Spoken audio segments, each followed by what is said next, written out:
Assalamualaikum warahmatullahi wabarakatuh. Perkenalkan, nama saya Fano Faizi dengan NIM 2520-100. Baiklah, saya akan menjelaskan UAS jaringan nirkabel. 1. Konsep dasar jaringan nirkabel. Pengertian jaringan nirkabel. Jaringan nirkabel adalah teknologi yang dapat menghubungkan dua atau lebih perangkat untuk berkomunikasi tanpa harus menggunakan kabel dalam transmisi data. Artinya, dengan menggunakan jaringan nirkabel, kita bisa saling terhubung meski jauh dari router. Jaringan nirkabel atau wireless menggunakan gelombang elektromagnetik seperti mikro, radio, hingga infrared untuk proses pengiriman data antar perangkat. Selain itu, jarak yang bisa dijangkau menggunakan jaringan nirkabel pun beragam. Ada yang hanya dalam jangkauan dekat dan ada juga jangkauan yang jauh. Apabila Anda belum mengetahui, mungkin sebenarnya Anda memiliki suatu barang yang sudah memiliki teknologi jaringan nirkabel, yaitu smartphone, yang mana di dalamnya mendukung Wi-Fi dan juga Bluetooth. Bila dibandingkan dengan jaringan kabel seperti komputer yang harus menggunakan kabel ketika ingin tersambung ke internet, tentu akan lebih efisien menggunakan jaringan nirkabel. Sebelumnya, jaringan nirkabel diklaim lebih cepat dan aman. Akan tetapi, seiring perkembangannya teknologi, jaringan nirkabel telah membuat kesenjangan tersebut menjadi berkurang. Dalam menjalankan fungsinya untuk menghubungkan perangkat, jaringan nirkabel memiliki beberapa jenis yang berbeda-beda menurut jangkauannya. Jenis-jenis nirkabel. 1. Itu WLAN. Secara singkat, pengertian WLAN adalah jaringan komputer nirkabel, dan di sini akan membahas juga komponen, kekurangan, dan kelebihan yang jika digunakan pada jaringan komputer lokal. Pengertian WLAN adalah singkatan dari Wireless Local Area Network, jaringan komputer lokal yang menggunakan gelombang radio atau wireless sebagai media transmisinya. Jadi, untuk menghubungkan antar perangkat seperti antar komputer atau komputer ke internet menggunakan sinyal wireless. Saat ini, jaringan komputer WLAN sudah banyak digunakan, terutama di perusahaan-perusahaan, karena tergolong praktis, efisien, dan rapi, karena pemeliharaannya yang mudah serta tidak banyak menggunakan kabel jaringan. 4. Komponen WLAN. Komponen-komponen yang menyusun WLAN sebagian umum terbagi menjadi 4, seperti WLAN interface. Pada laptop, berbentuk perangkat akses untuk pengguna yang memakai laptop, dan biasanya sudah terpasang pada port PCMCIA. Tetapi untuk komputer desktop harus ditambahkan perangkat seperti wireless adapter. B. Pada komputer desktop, merupakan alat yang bisa dipasangkan pada perangkat komputer desktop, biasanya pada bagian motherboard. Jika pada laptop ada alat yang terpasang pada port PCMIA, maka untuk komponen desktop memerlukan perangkat khusus yang bernama wireless adapter yang disambungkan pada port PCI atau port USB. 2. Access point menjadi perangkat yang sangat penting bagi jaringan WLAN karena merupakan perangkat yang sentral untuk menghubungkan antar perangkat dan bisa menghubungkan ke ISP. Access point mempunyai fungsi untuk memancarkan sinyal wireless. Selain itu, juga berfungsi untuk mengatur MAC address sebagai DHCP server dan lain-lain. Oleh sebab itu, perangkat ini menjadi inti dalam jaringan WLAN. 3. Antena. Antena ini biasanya merupakan antena eksternal yang sering ditambahkan pada perangkat supaya dapat memperkuat sinyal pemancar dan bersifat tidak wajib. 4. Komputer server. Komputer server menjadi hardware jaringan paling penting dalam internet. Tugas server menjadi pusat semua jaringan komputer dan pada server inilah semua data penting tersimpan. Saat terjadi request dari klien, server akan mengirimkannya dengan melewati beberapa hardware dan software jaringan. Secara umum, komputer server memiliki fungsi sebagai penyimpanan dari semua basis data informasi. Data yang ada di server akan dikirim sesuai dengan request dari klien.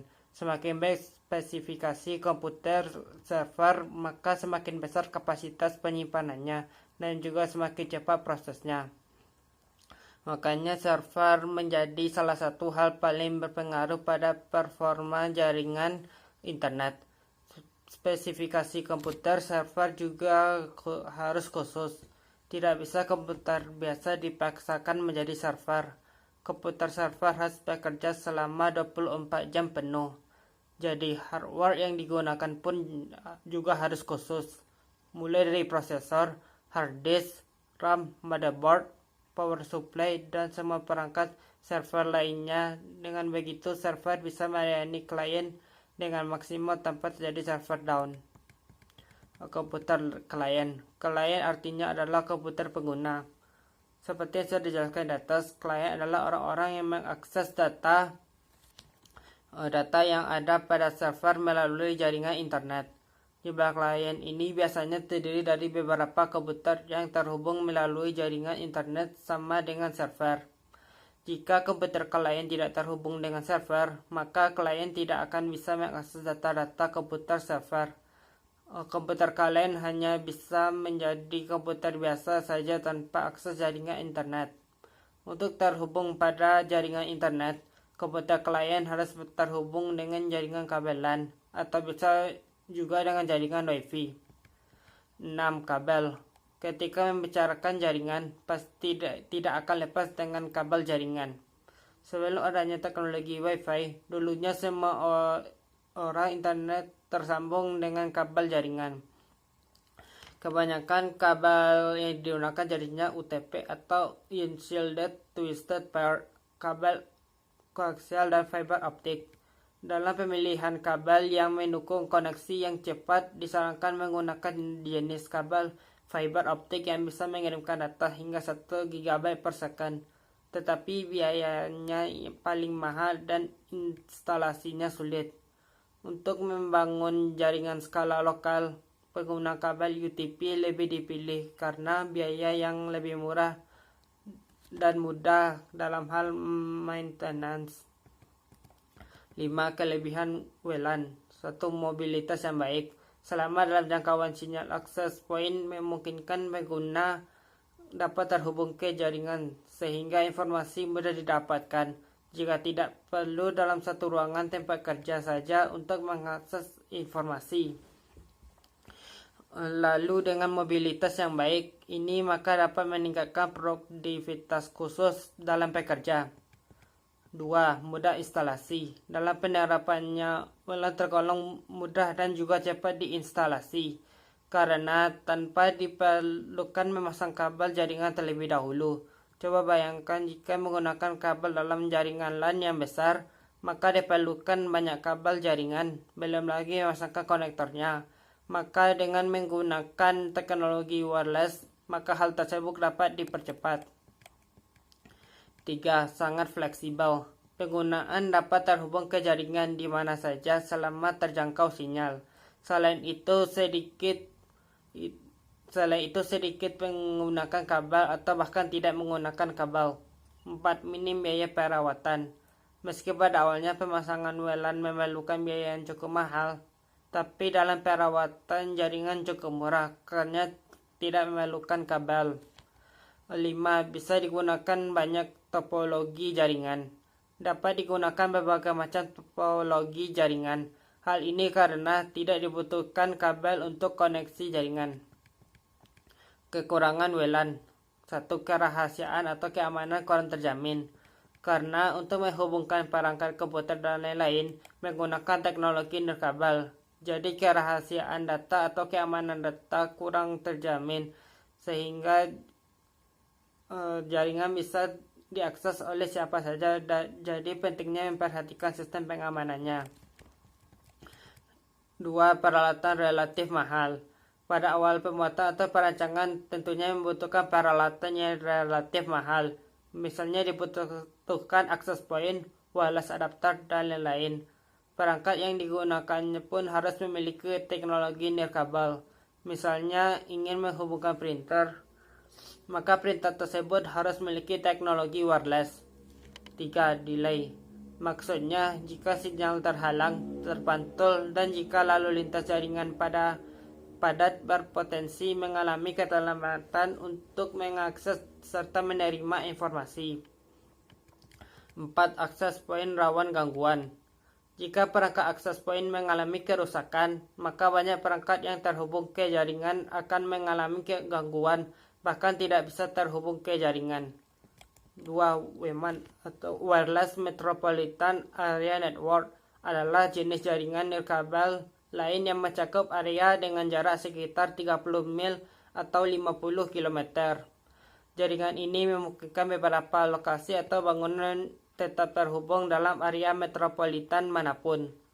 Jaringan ini juga digunakan untuk menghubungkan berbagai kampus dari satu universitas, berbagai blok, rumah sakit, dan beberapa gedung perkantoran. Jaringan ini bergantung pada gelombang radio yang kuat atau cahaya inframerah untuk mengirimkan data.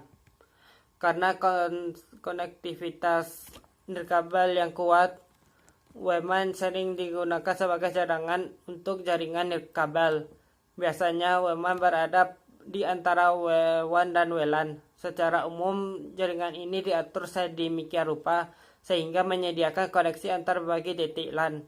Oleh karena itu, tujuan utama WMAN adalah menyediakan koneksi nirkabel antara dua node LAN yang independen dan berfungsi penuh.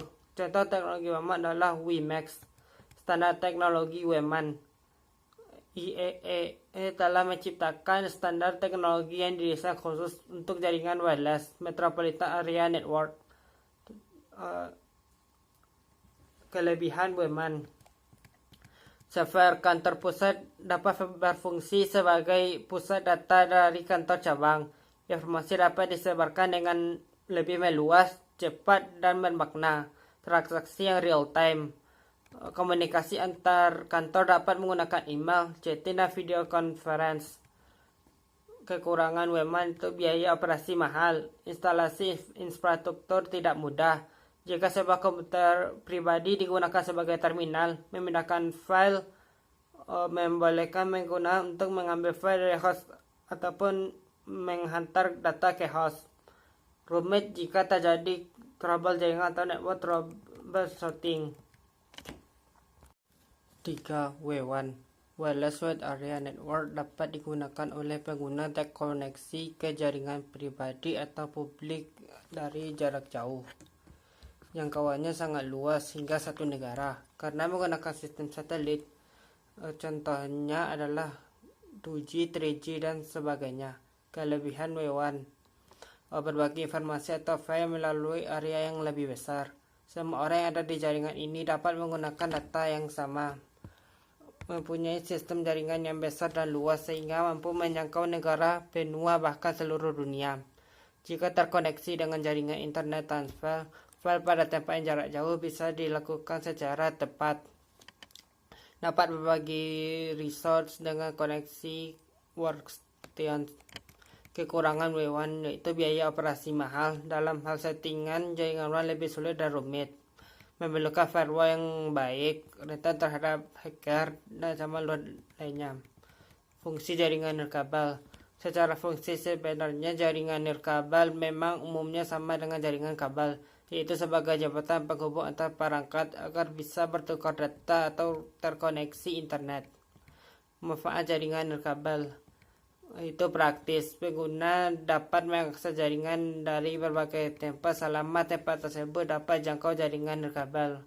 Konfigurasi yang mudah. Pengguna tidak perlu menyusun kabel yang kompleks agar dapat membangun koneksi jaringan. Dengan adanya jaringan nirkabel, konfigurasi dapat dilakukan dengan lebih mudah. Perluasan lebih mudah. Maksudnya adalah ketika penggunaan akan memperluas jaringannya, maka bisa menambahkan hanya dengan peralatan yang sudah ada.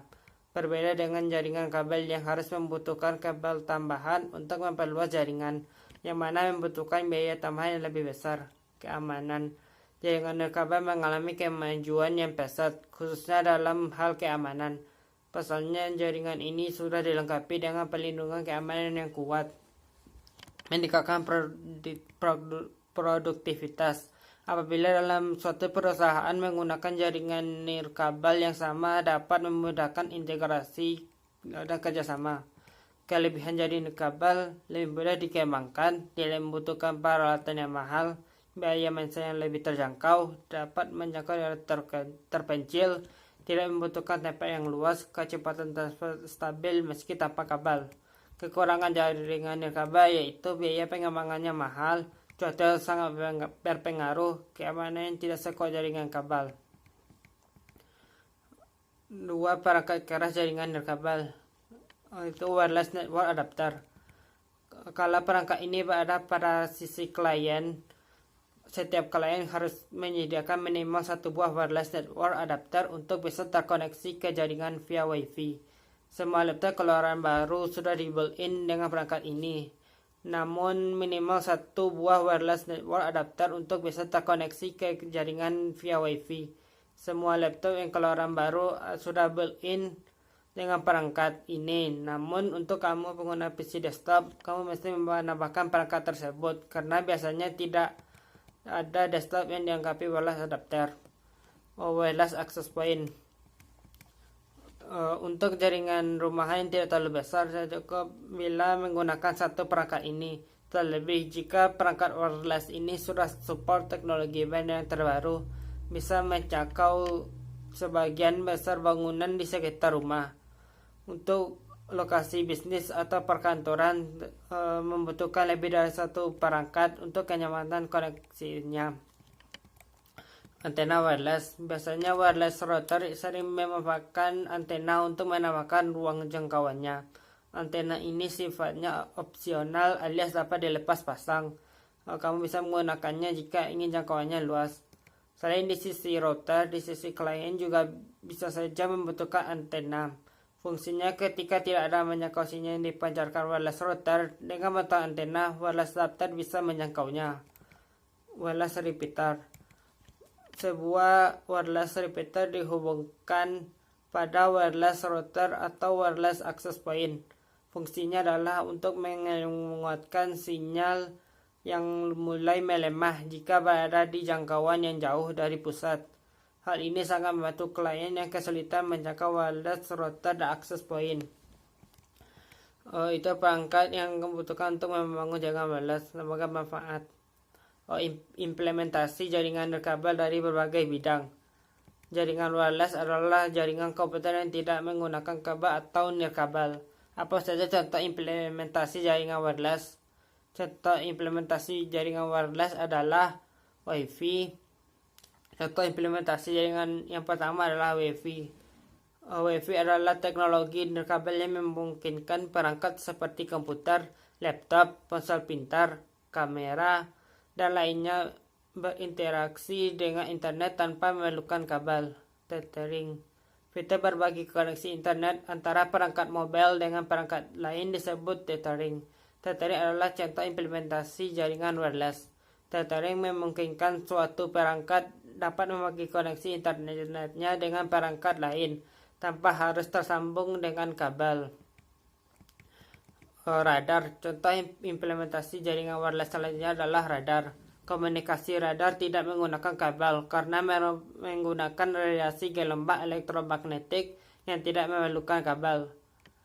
Radar digunakan untuk mendeteksi, menemukan, melacak, dan mengenali objek dari berbagai jenis material jarak yang cukup jauh. Bluetooth.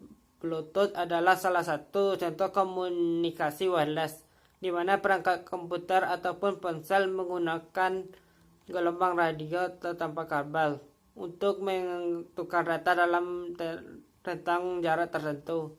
Global Positional System atau GPS adalah salah satu custom implementasi jaringan wireless yang tertua.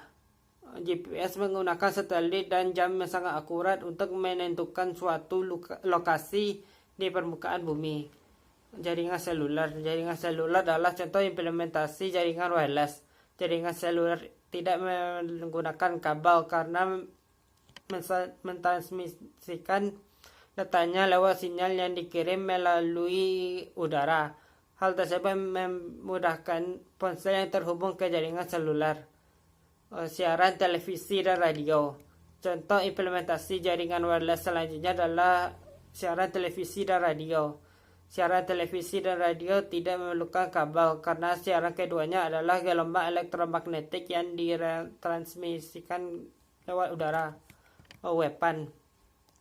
Jaringan personal adalah jaringan nirkabel yang mempunyai cakup area yang sangat sempit, yaitu sekitar 20 meter. Jaringan ini hanya dapat digunakan sebagai jaringan personal dalam ruangan kecil. Karena jaraknya yang sederhana sedemikian kecil, performa jaringan wireless WAN termasuk dalam kategori sedang, di mana jaraknya mencapai 2 MB per second. Pemanfaatan jaringan personal wireless telah cukup luas, terutama pada peralatan mobile seperti PDA, laptop, dan telepon seluler. Beberapa bentuk pemanfaatan jaringan area kecil yang paling umum adalah aktivitas sinkronisasi antar peralatan gadget dengan PC atau laptop. Bahkan beberapa perangkat mobile tersebut dapat melakukan koneksi sinkronisasi atau antar peralatan gadget dengan PC atau laptop. Perangkat mobile tersebut dapat melakukan koneksi ke printer atau peralatan multimedia yang lain, sehingga praktis dapat menggantikan komunitas menggunakan media kabel. Teknologi yang dapat pada wireless WPAN mencakup teknologi pemanfaatan inframerah dan radio frekuensi Bluetooth. Standar teknologi WPAN standar 802.11 pada jaringan yang lebih luas. Beberapa standar tersebut antara lain 802.15.1, 802.15.2, 802.3, 802.15.4. Kelebihan WPAN itu konsumsi daya rendah, mobilitas atau perangkat yang tinggi. WPAN memungkinkan pengguna untuk mengakses informasi dimanapun berada selama masih dalam jangkauan wilayah WPAN. Kemudahan dan kecepatan instalasi. Instalasi WPAN mudah dan cepat karena bisa dilakukan tanpa menarik dan memasang kabel. Fleksibel. Teknologi WPAN memungkinkan untuk membangun jaringan di mana kabel tidak dapat digunakan atau tidak memungkinkan untuk digunakan. Biaya lebih murah. Kekurangan WPAN itu jarak jangkauannya pendek, hanya sekitar lebih kurang 20 meter. Data rate rendah. Itulah yang dapat saya sampaikan. Jika ada kata saya salah, saya minta maaf. Billahi taufiq wal hidayah. Assalamualaikum warahmatullahi wabarakatuh.